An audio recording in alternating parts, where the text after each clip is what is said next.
Welcome into the Fantasy Incline Podcast. We're your hosts, Neco and Gino, and today we have another special guest on the show, Jett Swihart. Introduce yourself. My name's Jett, big Giants fan, playing fantasy football for about 4 years now. Mr. Barkley. As you can probably tell by the title of this episode, we're going to be talking about the NFC East, so we figured that bringing a big Giants fan on the show would probably be beneficial to all of you guys to hear about the Giants from a fan's perspective. So, with that, we're going to start with the NFC East today. We're going to keep on going with our divisional analysis, and we won't start with the Giants here. We'll go in alphabetical order. So we'll start with the Dallas Cowboys, and we're going to do it the same as last time, where we're going to start with the quarterback, because that's, the foundation of the team. And then we'll go down the line, down the depth chart, and analyze everyone. And by the time this whole divisional thing is over, we should have talked about every single person you could possibly have on your fantasy team this year. Yep. So, Dak Prescott, quarterback of the Dallas Cowboys. All right, I'll start on this one. Dak's a funny one. Going into this season, before they picked up CeeDee Lamb, I was like, man, I don't know if I'm really going to be too high on him. I don't know if he's really going to do that good. They picked up CeeDee Lamb. That put him close to the top 5 quarterbacks for fantasy this year, in my opinion. So I would love to have Dak, but not much of a fan of his skill set and everything. But he will produce just because of how much weapons and the line that he has in Dallas. So I see Dak Prescott having a pretty good year. I mean, you look what he did last year. I mean, he's looking for that contract he still hasn't gotten. They signed Andy Dalton. Andy Dalton's going to give him that push to be better. I mean, he has the weapons around him. Mari Cooper, Michael Gallup, CeeDee Lamb, Blake Jarwin. Nico said the good offensive line. I have seen no problem why Dak Prescott can't be a good top 5 fantasy quarterback this year. So here's my thing with Dak Prescott is that I agree with what both of you guys said. I think Dak Prescott's going to do good. The biggest problem with that is that everyone thinks he's going to do good. So his ADP is sky high. He's being the 3rd, 4th quarterback taken, just behind Pat Lamar and maybe Deshaun. Sometimes people are taking him over Deshaun Watson. So is he worth it? And what you're saying too, he's probably, like you're saying, he's probably going to be taken kind of close around, like you're saying, the Pat Mahomes, the Mars, the Murrays, and I don't really think he's going to put up numbers like they will, but he will be putting up pretty good numbers. So I don't know. Yeah, if you can get value out of him, that'd be good. If you're in a league with a bunch of Cowboys fans, that'd probably be a very, very bad pick. I mean, if we're looking at draft position for Dak, if he falls to the 4th, 5th round, I think that's a pretty good draft pick for your quarterback. Yeah. If 4 quarterbacks go before Dak, if Pat, Lamar, Kyler, and Deshaun Watson all go before Dak, I think that's probably a pretty decent pick. If you're taking Dak before any of those other quarterbacks, I wouldn't do it. Right. I mean, I would even throw Russell Wilson in there. Yeah, even Russell Wilson could be thrown in there too. I mean, yep. He was debatable MVP last year. Yeah, there's a pretty good amount of quarterbacks this year. Yeah.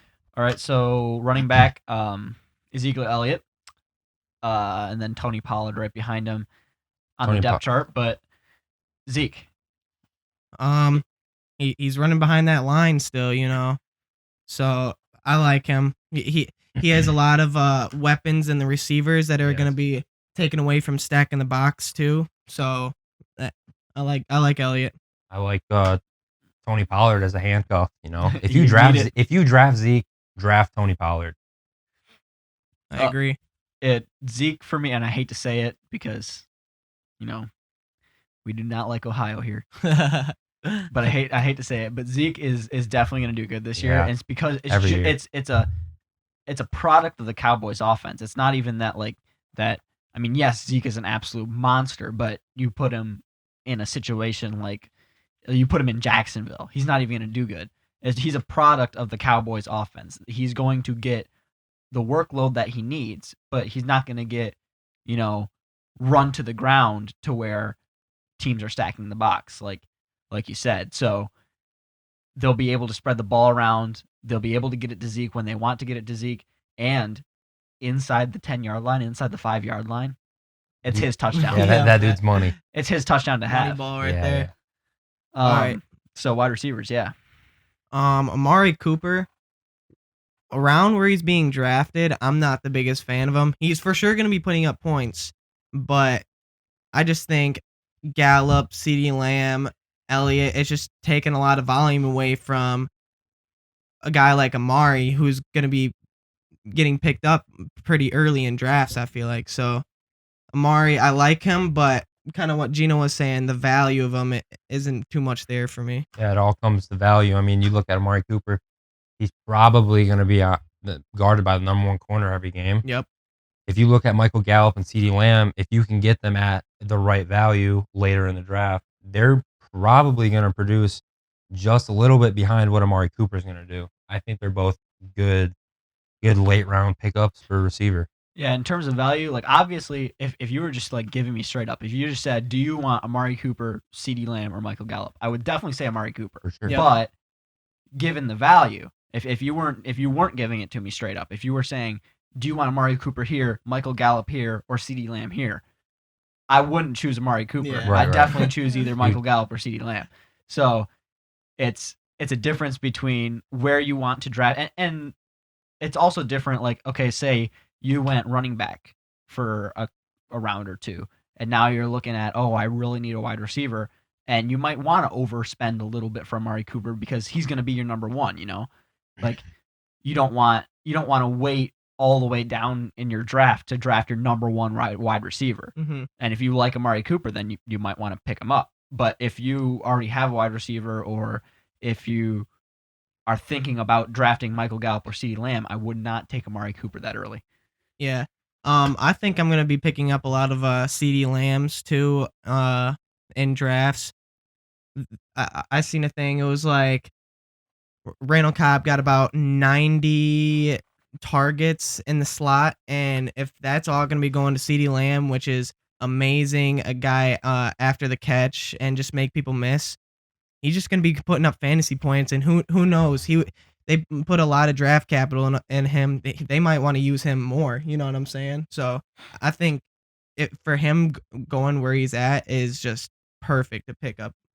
So I love CeeDee Lamb. All right, on to the line, the tight end, Blake Jarwin.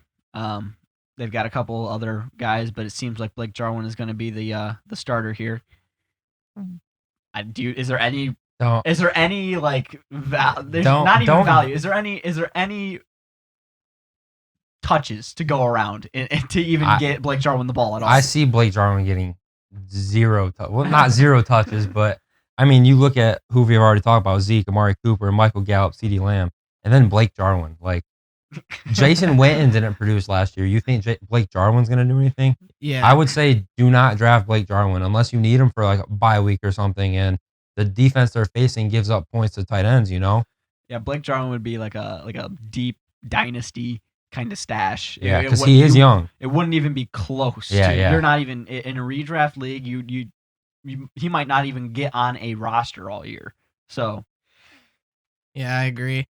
Unless if you're players like Kittle and Austin Hooper, you need a lot of receptions.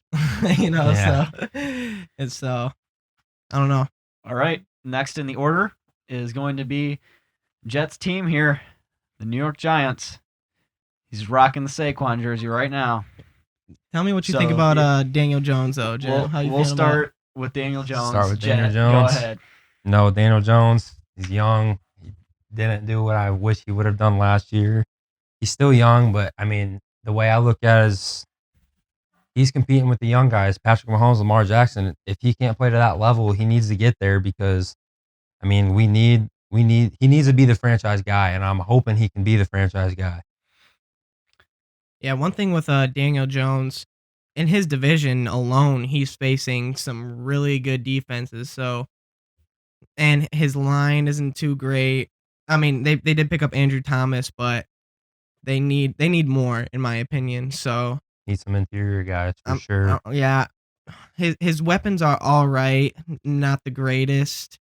But his running back's obviously a star. But I don't know. I'm probably gonna shy away a little bit from Daniel Jones this year. Yeah, even me personally, I'm not even gonna take Daniel Jones even as a bye week pickup unless he produces. Then I'll pick him up. But even as a Giants fan, that guy will not be on my team. Yeah, in a regular one quarterback league, I don't think Daniel Jones is really going to get any time in the spotlight on basically any team unless there's like a bye week that needs to be filled. In a 2 quarterback league, I could honestly, I'm not too low on Daniel Jones to where like I'd pick him as my QB3 as a backup to like for maybe if one of my quarterbacks has a bad matchup or a bye week or something like that. In a 1 QB league, it's probably not going to happen. But I mean, watch him though. Like make sure week 1 and 2 you're looking at him to see how he's doing, because that could be the waiver wire pickup of the year kind of type thing. If he does good, you know, like he's got a couple good things. Like, you know, his legs are not bad. Yeah, he can get out of the pocket if you need him to. Yeah, he has weapons to throw to. I mean, you look at his receivers. I mean, they're not in the bottom 6. They're not in the top 6, but I would put them top 15 receiving core in the league. Yeah, they're fair, good amount of receivers in there. And here's the thing too, with the schedule that they have to open up the season, their schedule is absolutely awful to open up the season. It's some crazy tough defenses. If Daniel Jones produces to where like he's doing okay, you might want to look at picking him up, because by the time he faces the worst defenses, he will be doing a lot better. So like if he's not doing bad in those first 4 weeks, you might want to take a look at him. I mean, he could be the quarterback of the week versus the worst defenses in the league. You know, if he can produce versus those good teams and you use him for a matchup purpose, he could definitely be a good pickup. No, last thing about him too, just want to say, hopefully he stops fumbling. Yeah, that was a little problem. That's with an Jones issue. That's an issue. But that was also had to do with offensive line though. Yep. And drafting Andrew Thomas is going to help him with that. Yeah, definitely a tackle out there. All right, so how are we feeling about the man Saquon Barkley? I mean, my boy Saquon. You see in like mocks too. He's like top 3, top 5 guy going. I mean, McCaffrey's number 1. He's going to be the number 1 guy. I think Barkley's number 2, unbiased too. If you can get Barkley at 2, I mean, I took him at 1 last year and he got injured.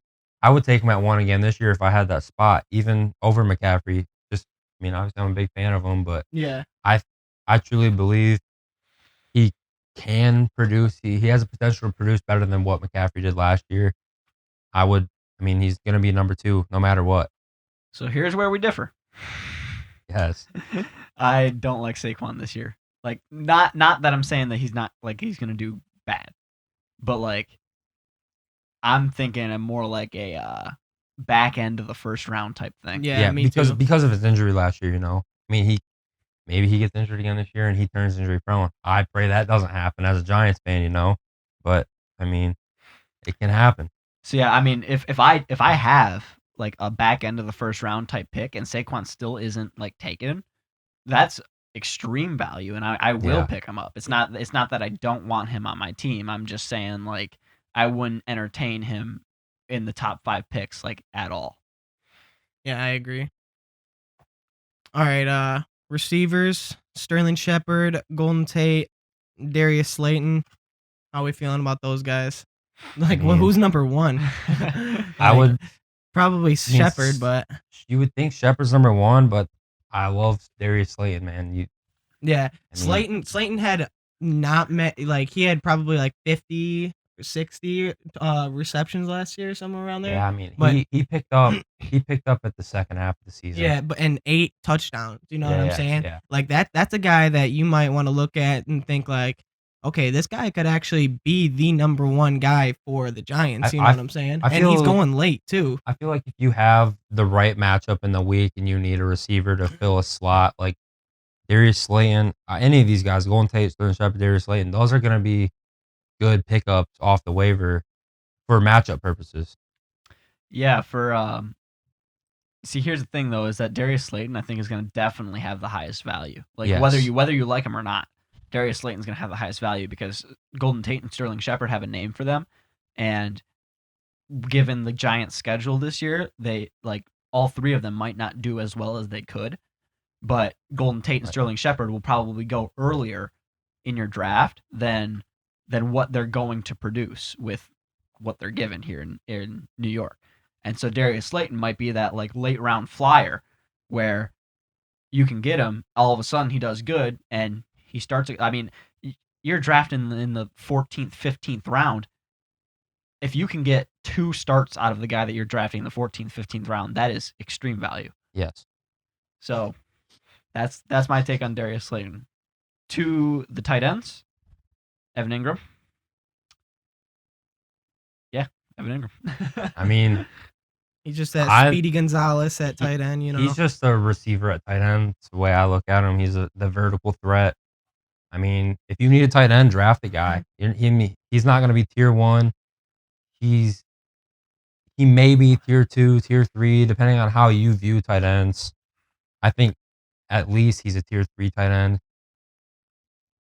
I think Evan Ingram's in for a regression towards the average, but up because he was doing worse than he probably should have been doing. He had a bad year last year, and so I think he's in for he's going to be taken to where people are thinking, oh, he's going to do just about what he did last year, and I think he'll do a little better than he did last year. So I would entertain a mid-round pick on Evan Ingram if you don't have a tight end for sure. Yeah. Probably not a guy that I'll reach for. No. Probably the only tight end that I would reach for though is Kelsey. I mean, you could even Ertz, Yeah. There's just so many pass catchers this year at the tight end position, but I definitely wouldn't be mad if I had Ingram. So, all right, we'll move on to the Philadelphia Eagles, and we'll once again start at quarterback. And this one's going to be we're going to talk about a couple quarterbacks here, which is a little bit different, but we've got the obvious Carson Wentz, and then the new draftee Jalen Hurts. So we'll kind of lump both of those guys together and talk about both of them at the same time. Yeah, all right. Carson Wentz, you gotta love Carson Wentz. You know what I'm saying? He's just a ball placer. He's got a lot of weapons around him now. He's got a great line. There's really nothing that you can say bad about Carson Wentz. You know what I'm saying? I mean, there are some bad things you can say about him. Injury, I guess. I mean, you look what he did when Philly won the Super Bowl. I mean, Nick Foles was the right guy for that when he came in, but I mean, Carson Wentz injury prone. He's a good quarterback. I'm not gonna say I won't take him, but he's just not. For me personally, fantasy reasons, he's not a guy that's on top of my board. If you were to tell me right now, if you were to guarantee me that Carson Wentz was going to play 16 games this season, I'd be taking him over guys like Deshaun Watson, Russell Wilson. This guy is good at football. But the problem is if he gets injured, and that's not even if he gets injured, even if he doesn't miss any games, if he gets injured to where he's playing not at 100%, that is an immediate drop off. Because he's just not going to do as well. And then the biggest thing is that, and this is what I was trying to get at with Jalen Hurts, is that as soon as Carson Wentz is not playing at 100%, Hurts gets his shot. And, I mean, I'm not sure how far Wentz is in his contract, but if Jalen Hurts gets that shot, I was high on him coming into the NFL draft. I think if Jalen Hurts gets his shot and he produces, I think Philly just cuts the cord on Wentz and lets him go. Yeah, because this would be his 4th season hurt. Something like that. Yeah, we just know he's just hurt a lot. I think Jalen Hurts, too, would do pretty good in that offense in Philly. I don't think he would do good in a lot of other offenses, but Philly's just an offense. You put a guy in there that can run and semi-throw, he's going to do good. So, yeah. All right, Miles Sanders, I feel officially getting that. Getting the ball. Yeah, he's getting the nod. He's getting the nod. He's just that number one guy there. You know what I'm saying? There's nobody that's. We'll go down the depth chart here. It's Boston Scott, who came on the scene a little bit last year. Don't worry about him. Corey Clement might get a couple passing downs in there. Elijah Holyfield, who is okay. He probably won't get that many touches. Right. So it's the Sanders show. Yeah, in Philly. He does both. You know what I'm saying? I can see Jalen Hurts working in that running game as a running back, lining up behind Carson Wentz like Miles Sanders would, or double running backs like how Baltimore has that Heisman package. You could throw Jalen Hurts in a package like that. Yeah, there's a lot of packages for Philly. Yes. They could do like the double quarterback with Jalen Hurts and keep Miles Sanders in the game. They could also do the double tight end with Zach Ertz and Dallas Goedert. Those are two extremely good tight ends. Like Dallas Goedert could be a starter on multiple teams in the NFL. And so the offense in Philly is going to look a lot different for defenses rather than normal. And I think it's a benefit. I think if they make this offense creative and they do good things with it, we could have a fantasy powerhouse type offense. Yeah. But so how you guys feeling about their receivers? Alshon, Deshaun, Jalen. I mean, again, it comes down to this theme with Philadelphia. Can they stay healthy? I mean, they just had Brandon Brooks go down just the other day. Yeah. Oh yeah. We forgot to talk lineman. about that a little bit. I mean, they just got to stay healthy. Alshon Jeffrey wasn't healthy last year. Deshaun Jackson wasn't healthy. They drafted Jalen Reagor. Hopefully he can be healthy. I mean, he's that vertical threat for Wentz, that big play guy. So yeah, Jalen Reagor out of TCU, he's fast. Yes, dude is fast, and we're gonna have some speed in Philly because Alshon Jeffrey, Deshaun Jackson, and Jalen Reagor can run. I mean, Marquise Goodwin too. Yeah, and I was just about to get there. Yeah. They picked up Goodwin. Down the depth chart. I mean, we got JJ Arcega-Whiteside, who is not bad at all. Marquise Goodwin, and another draftee, John Hightower. So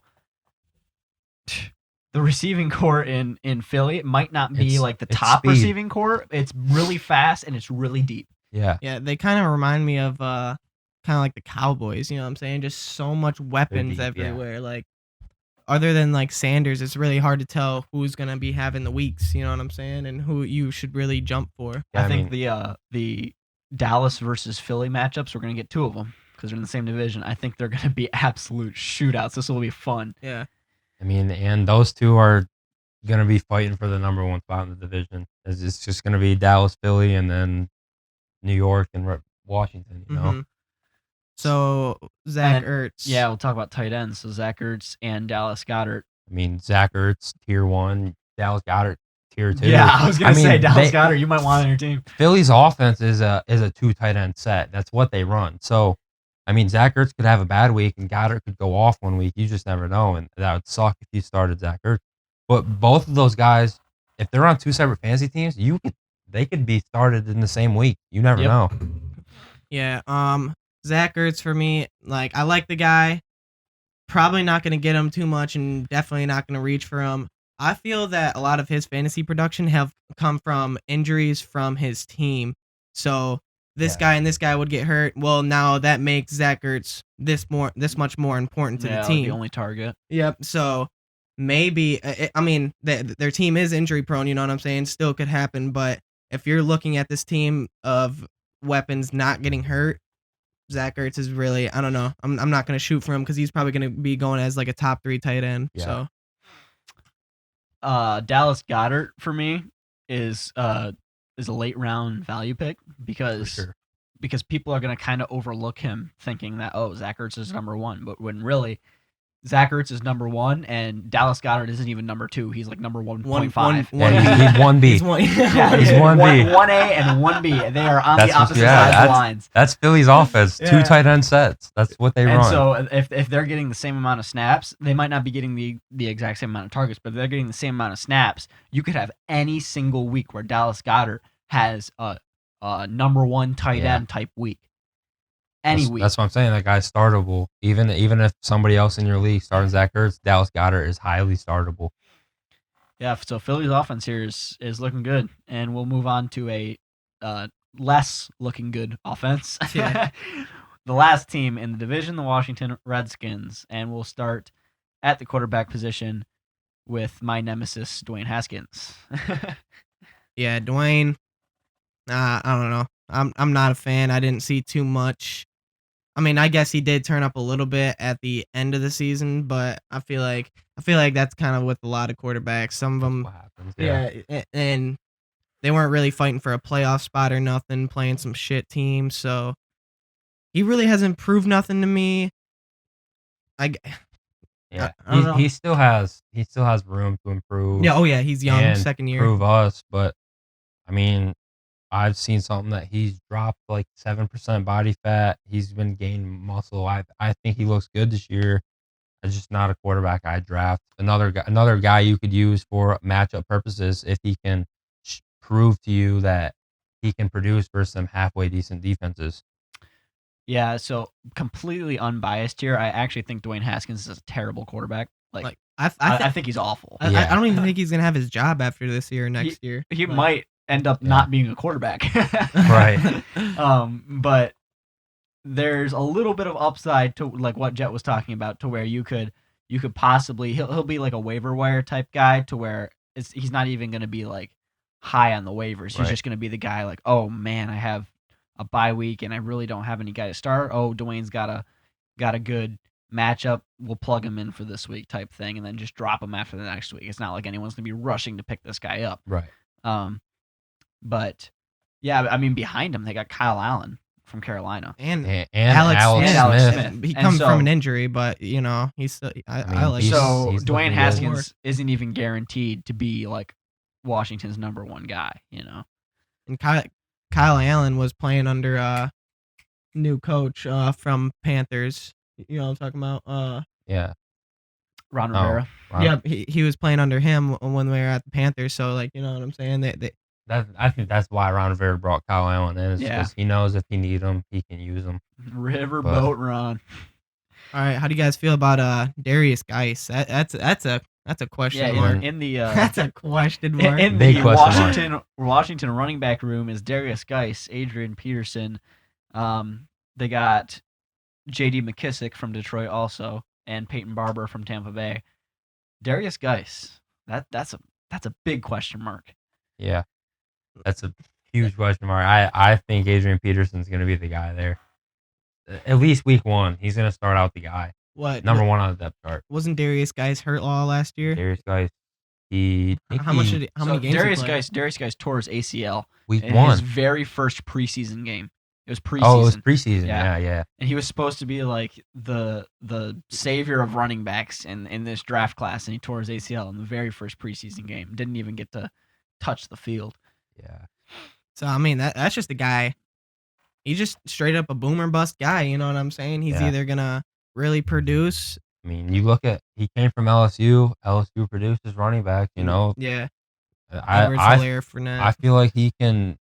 I feel like if he can stay healthy, he's gonna beat out Adrian Peterson, and he could be a good running back to start, and maybe at a flex spot, you know, if you need him for a week. And that line's honestly pretty good with the run game. You know, like any running back is gonna be behind there. They're gonna put up a good amount of points just alone off their line. So yeah, if Darius Geis gets most of the workload here, I'm thinking you probably want to draft him. You want to draft your running backs, your wide receivers, and then maybe draft him as your flex, or maybe draft him as your first bench player. Yeah. That's I think what around his value would be. Be safe. Yeah, just to be safe. You definitely want to get your starters in before you take Darius Geis for sure. Yeah, I don't want to be starting. I wouldn't want to. All right, we're gonna move on to the wide receivers, and we've got probably one of the underwhelming wide receiver rooms in the league. I would say one of the worst in the Probably league. Maybe the worst in the league. I mean, Terry McLaurin, and then that's about it. Yeah. Sims. I mean, Steven Sims, he did step up in those last couple games last year. I truly couldn't even tell you who Kelvin Harmon is. Trey Quinn, I know of him. Cody Latimer. I mean, this receiving core is just not good at all. Yeah, only guy I would touch on is Terry. Yeah, Terry McLaurin. I mean, I played him multiple weeks last year. I mean, I just think him and Dwayne Haskins have that chemistry from Ohio State. And, man, I hate saying that. But, I mean, that's really the only reason why Dwayne Haskins did good those last few weeks because of Terry McLaurin. I mean, they need to find another receiver for Dwayne Haskins, or he's just not going to do anything.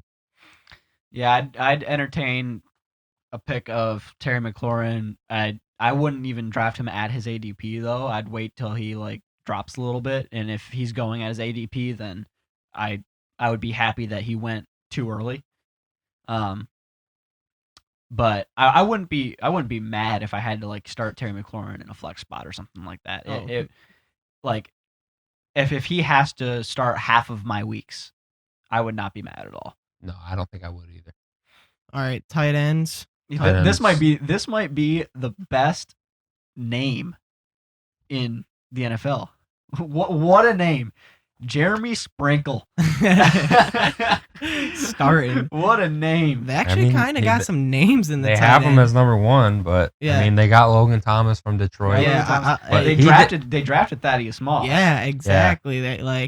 And I like Logan Thomas too. I thought he produced pretty well as a tight end, and he was like the third tight end. You know what I'm saying? This might be one of those carousel tight end groups where, you know, Jeremy Sprinkle kind of like starts, and then, you know, Logan Thomas gets some mid-game snaps, and they throw Thaddeus Moss in there. You're never going to get a consistent workload from any of these guys. Just stay away from Washington tight ends. Completely. Stay away from them.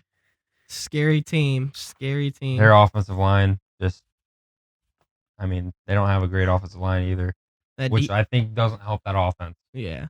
That defense is going to be bringing back the ball, though. They're going to have to rely on that defense. I mean, you talking about fantasy football defenses, you might want Washington Redskins defense. True.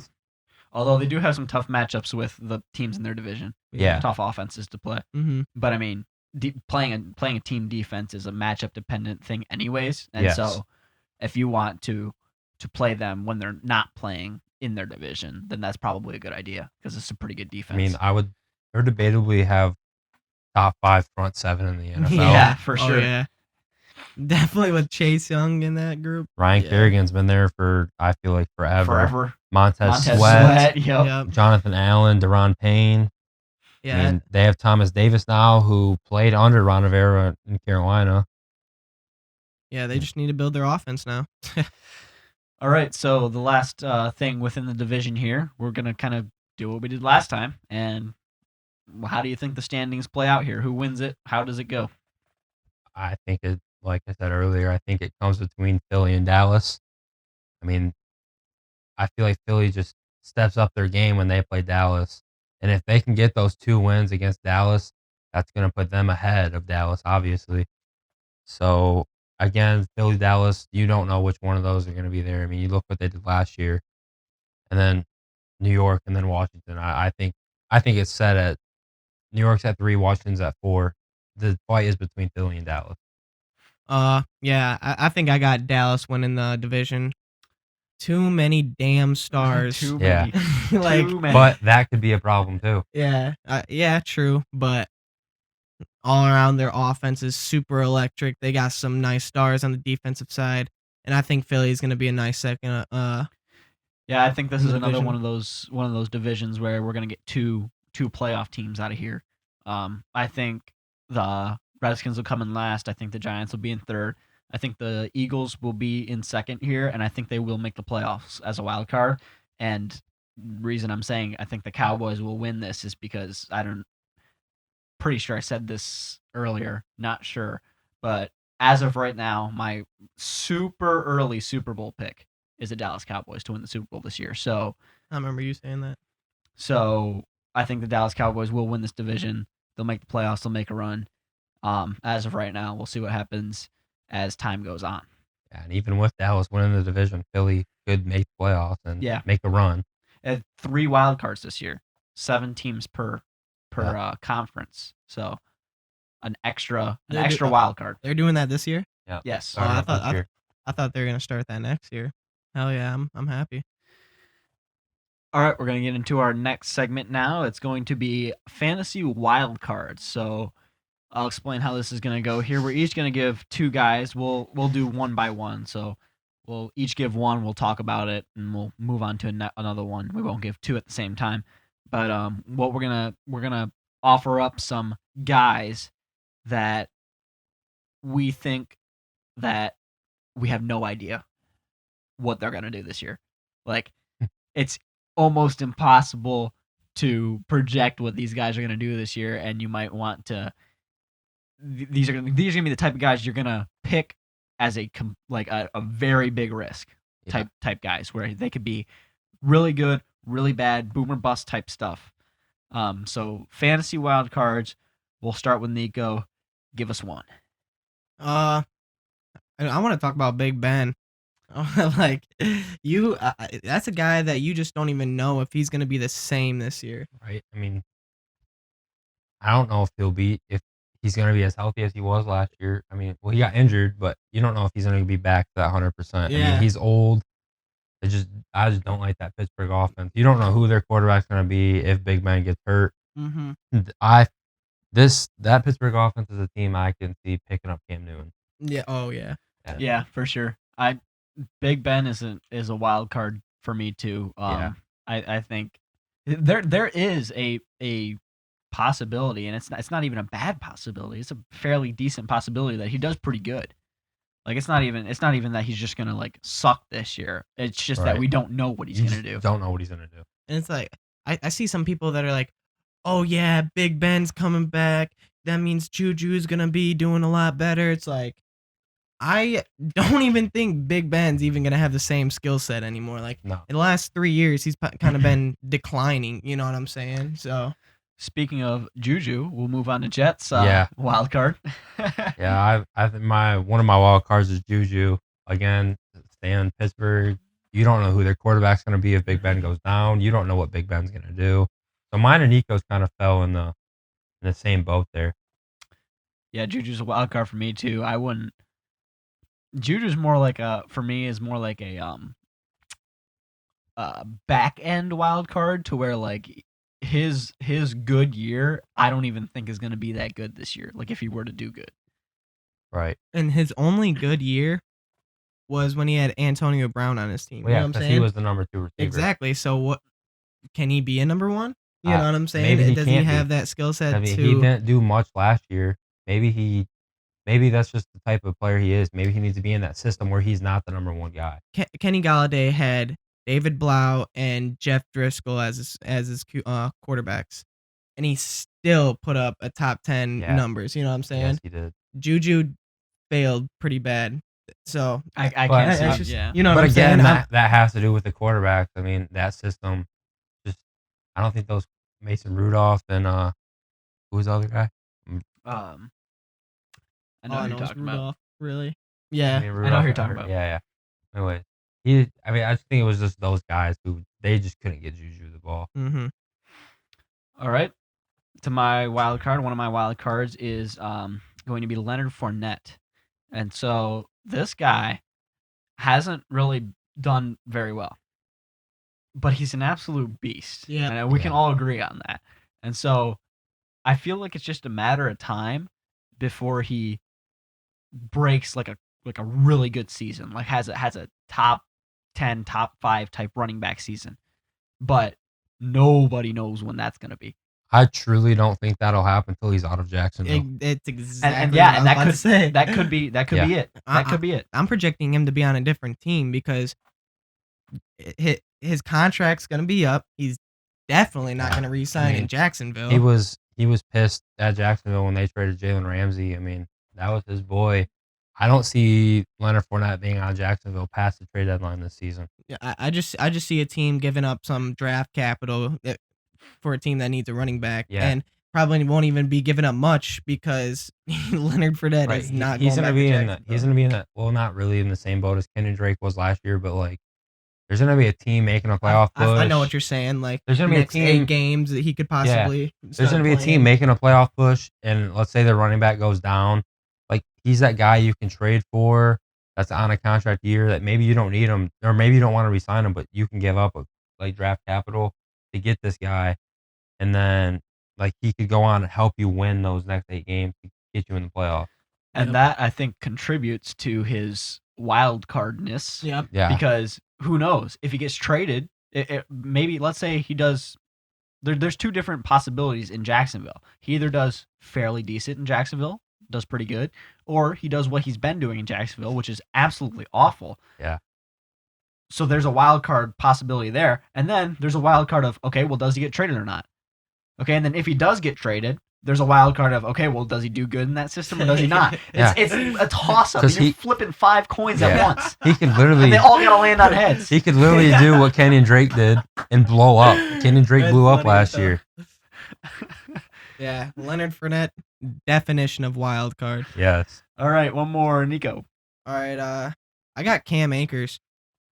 I put up Cam Akers because, first of all, you don't even know if he's going to get the starting job right away. It seems like he is. Vegas odds say that he's going to get the start and he's going to be putting up some pretty good numbers, but I don't know. He's running behind kind of a shit line, too. Again, I don't like the Rams' offense. I mean, Jared Goff's good. I mean, they only had their window. They lost their window. That Super Bowl, worst Super Bowl of all time, in my opinion. I mean, that window was small. It was fun for me. Yeah, of course it was fun for you.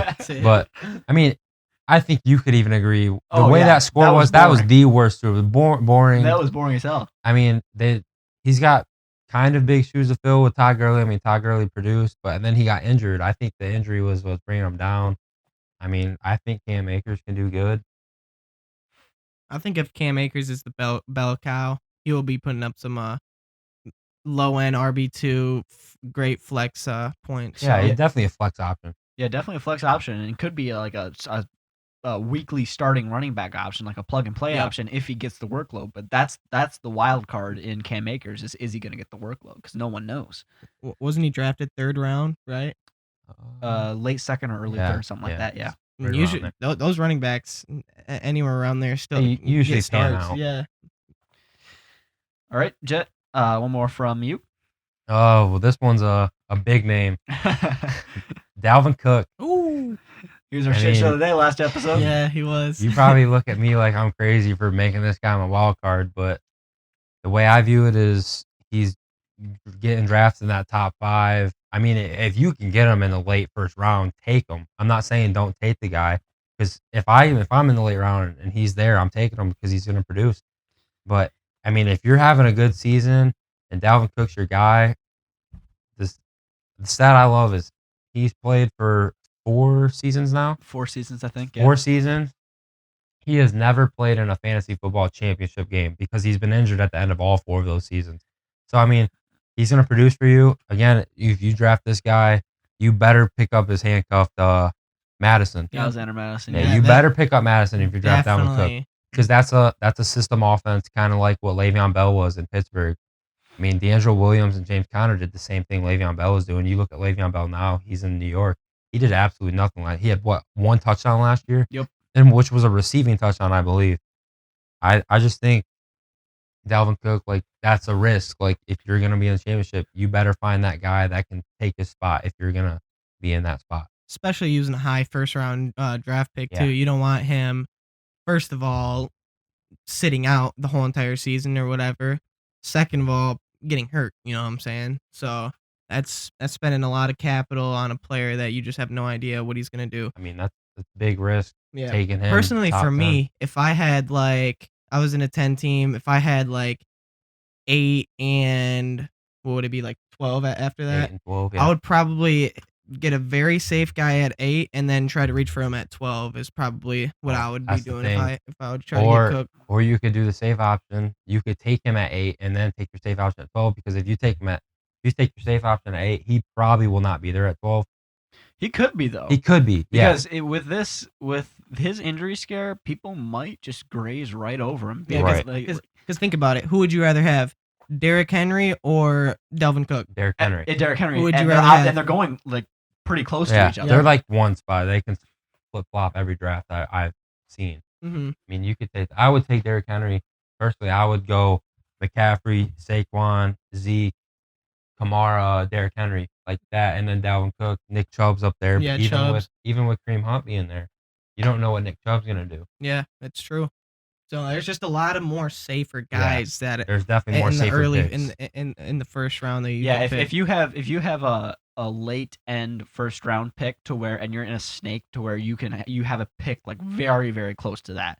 That's the only time I'd entertain Dalvin Cook, because you can either take your safe pick 1st or 2nd, but you know that you have a pick behind that to make sure that you have like a foundation of your team, because you do not want Dalvin Cook to be the foundation of your team. And like Jett was saying too, you can still pick up Madison as your cuff. You know what I'm saying? Yeah, if you draft Dalvin Cook, you better take Madison, even as a reach. I think that's a safe reach if you reach for him there. Yeah, like Dalvin Cook averages 4.5 yards per carry. Madison averages 4.6. You know what I'm saying? Yeah. Like, I mean, he's again, very it's good. that system offense. If you throw Madison in, he's probably not going to produce exactly what Dalvin Cook did, but he's going to lead Minnesota. He's going to get there. Like, he's going to do the job. Right. And if Dalvin Cook isn't playing at 100%, then Alexander Madison is just as good. Yeah. Like, obviously, if Dalvin Cook is playing at 100%, he's a really, really good running back, and so he's going to do better than Alexander Madison would, even in the system offense. But if Dalvin Cook, say, gets injured, but not like a season-ending injury like he's had previously, or like he doesn't get taken out of the game, he's like a 95%, 90%. Alexander Madison is just as good. Yeah. All right. And we'll do one more total here. I've got Phillip Rivers as a wild card, going from LA to Indianapolis, and who knows what this guy does. I mean, he's been pretty good in LA. He hasn't been bad. He's had a little bit of up and down seasons, but who knows what he does in Indy? Completely different offense. Age plays a factor. Yep. I mean, he's got weapons around him. Yeah, they can't say he that. does. They have. I would say they have the best running offensive line in the game. They do. Which is definitely going to help him. For sure. Because if they can run the football and not put as much weight on Phillip Rivers, then that offense is going to be really smooth. Lots Phillip of Rivers play actions. Yeah. In a fantasy sense, though, if like it gets down to 15-yard line type thing, is Indy just going to pound the rock like every single time? So, I feel like they would. Like if it comes down to red zone, if as long as they're not like third and beyond 5, I think they're going to be running the football. And so in fantasy wise, that could mean that like, oh, if Phillip Rivers, say, if they're at like the 20-yard line and they pass the ball and Phillip Rivers gets it into the end zone, then he does that multiple times throughout the season, he's gonna have his up year, the upside of his wild card, right? But if, say, he checks down to like get to the 10-yard line, get a first down in the 10-yard line, I think they're pounding the rock from there, and Phillip Rivers is not going to get the touchdown. Yeah. And so that's the bottom part of his wild card. So there's a big range of whether, depending on how many touchdowns he can get and how many big plays he can get, really, because I think Indy is going to pound the rock when they can. I mean, they have Jonathan Taylor, Marlon Mack, even Nyheim Hines. Yep. You know, they have 3 good. They have depth.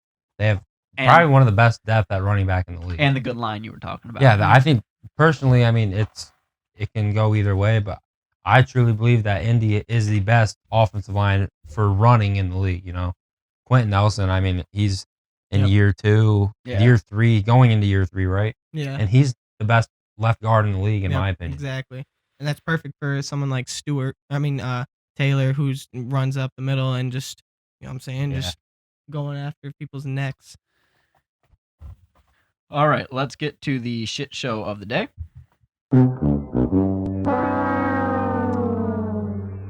So, we all know that the coronavirus is a thing, but now Zeke knows it really well.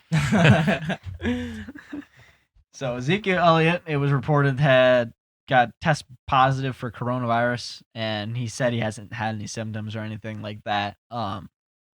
And obviously he's gonna like get over this way before the season starts. It's not gonna be like a big thing for Zeke or anything like that. He was actually mad that it got out. He was trying to keep it secret. He didn't want anyone to know that he tested positive. So it's not gonna be the biggest thing for Zeke, but what I'm saying is, well, how does this affect like the season? Like, okay, let's say right now they were playing games. Like we were in week 4 right now. Would Zeke be out 2 games? He wouldn't play through probably week 7. Yeah, he that's what the NFL says is if you get tested for COVID and you have it, then you automatically cannot play the next 2 games. So that's really huge. Yeah, I mean fantasy. that's a risk. Yeah. That's a risk that you cannot predict at all.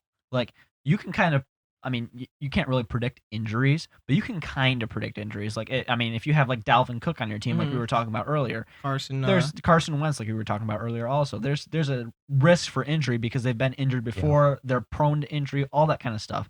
And I mean, some of the season-ending injuries that you see, like like some guy just randomly tears his ACL. Yeah, you can't really predict that, but injuries are a part of the game. This was never part of the game. Yeah, this is a complete risk that it has no precedence. There is nothing to tell you that, there's nothing that goes through your head that you can say, I think this guy's going to get coronavirus, because who knows? Yeah, I mean, that's going to throw a twist in the season, too, because, I mean, Zeke will be all right because, I mean, the season's still a couple months away or whatever. Yeah. But if, let's say, Lamar Jackson gets COVID while playing. Yeah, like week 10. Yeah. I mean, that's going to put a stoppage in Baltimore. Mm-hmm. Like, they might not win those 2 games. Or Patrick Mahomes, if he goes down, like, you could have your quarterback go down and, like, it could screw the team over. And it's not even just your quarterback either. You have, if you, let's say, for Pat Mahomes as an example, you have Travis Kelce on your team. You have Tyreek Hill on your team. Or even Pat Mahomes goes down. What's your team going to do? Your value or of even players going if you look at offensive lineman, Mitchell Schwartz goes down for the Chiefs. Yeah. If he gets it, I mean, Patrick Mahomes, that's his protector right there. That could screw Mahomes over, and that could lead to a Mahomes injury. I'm not trying to jinx Mahomes or anything. Yeah, just an example. But as an example, like, that would suck for Mahomes. Like, that could lead to injury if an offensive lineman gets hurt. There could be players. COVID. There could be players like that don't have any fantasy relevance at all that could now be fantasy relevant because of like coronavirus. So if they get it, and it could be on the other side of the ball too. Defense, like let's say you have Pat Mahomes and they're playing whoever that week. They're playing the LA Rams that week, and 3 of the 11 starters of the LA Rams on defense get coronavirus. Pat Mahomes is going to get like 50 points. Yeah, he's going to go insane. So there's 2 sides to this that the worst thing is that you can't predict it at all. There is no predicting this. And honestly, you should probably talk to your league commissioner and like probably make some like rule to even out this COVID stuff. You know what I'm saying? Because or hey, your league commissioner might not want to do anything. You better be on the waiver wires. Yep. Yeah. Like, you better be on them. I mean, and it sucks if you're first in the league, you're 10th in the waiver wire spot. That sucks. No, yeah. That's another thing. Like, even with like these running backs having a handcuff, you might want the handcuff. Those backups are coming to play. Mm-hmm. Don't drop guys that you think can still produce. Yeah, and so as a commissioner, my take on this would probably be, if this becomes like, right now we're not really talking about this as much. We're still 90 days away. You know, we don't know. They might have like some rigorous testing thing, and maybe the players are going to be like isolated and there's not going to be many cases. Who knows? But if this becomes a problem, I would say the best solution would probably be to say, okay, this person got coronavirus. He's out for 2 games, and he was a starter on someone's fantasy team. That person now has their pick of the waiver wire, their choice of that at that position, to pick whoever they want to replace him for those 2 weeks. That'd probably be the best solution, because it's not going to happen. If it's going to be a problem, it's not going to happen to just one person. It's probably going to happen to most people in your fantasy league. Mm-hmm. Yeah.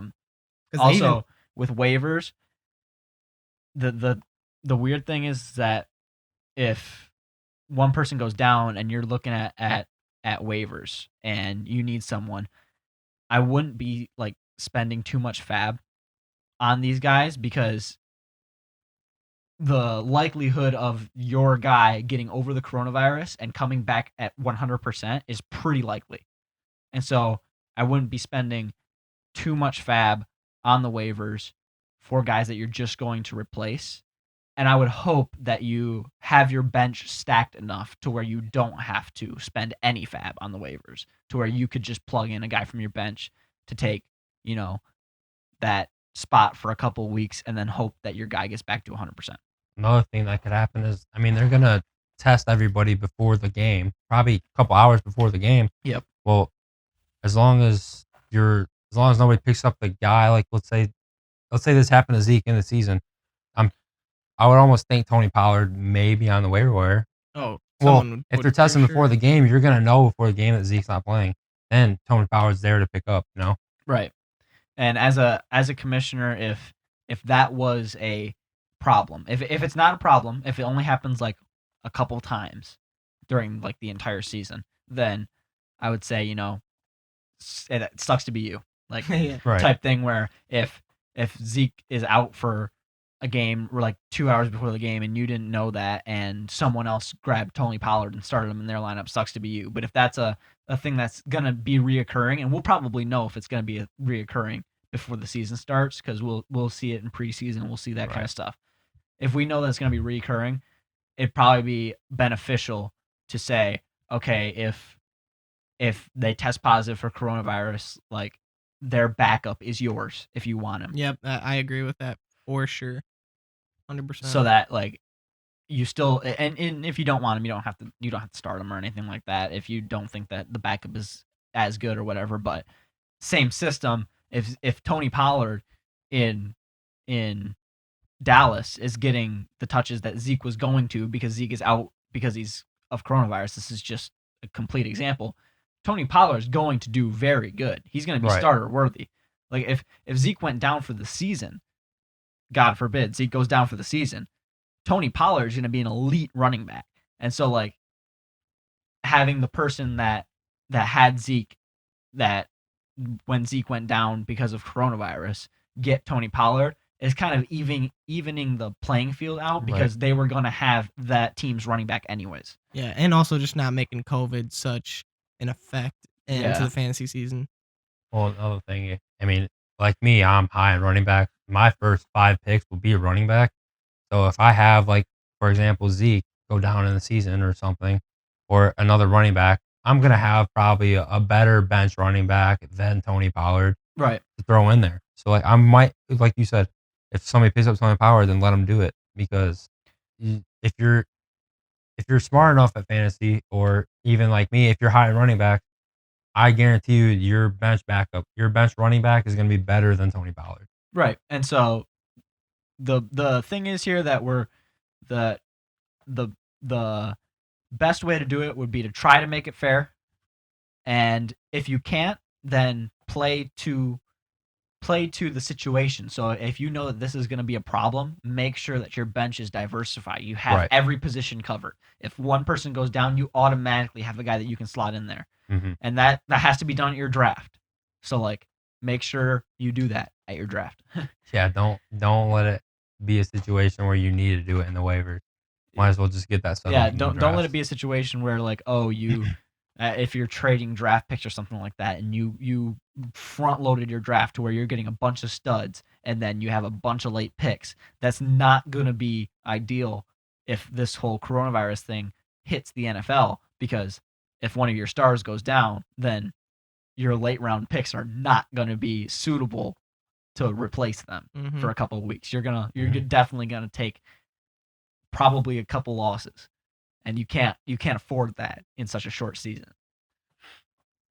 All right. Well, thanks for listening to Fantasy Incline Podcast. Thank you, Jett, for coming on. Yep. No problem. It's a Thanks fun for one. inviting me. We'll hope the Giants do good this year. I don't really have big expectations, but I don't either. I give them anywhere from 5 to 7 wins. But we'll see. We'll see. We're all Lions fans too, so we know the pain. Yeah, we do. Thanks for listening to Fantasy Incline Podcast. Catch us on Spotify, Apple Podcasts, YouTube, everywhere you listen to podcasts. We'll see you guys on the next divisional episode. Peace.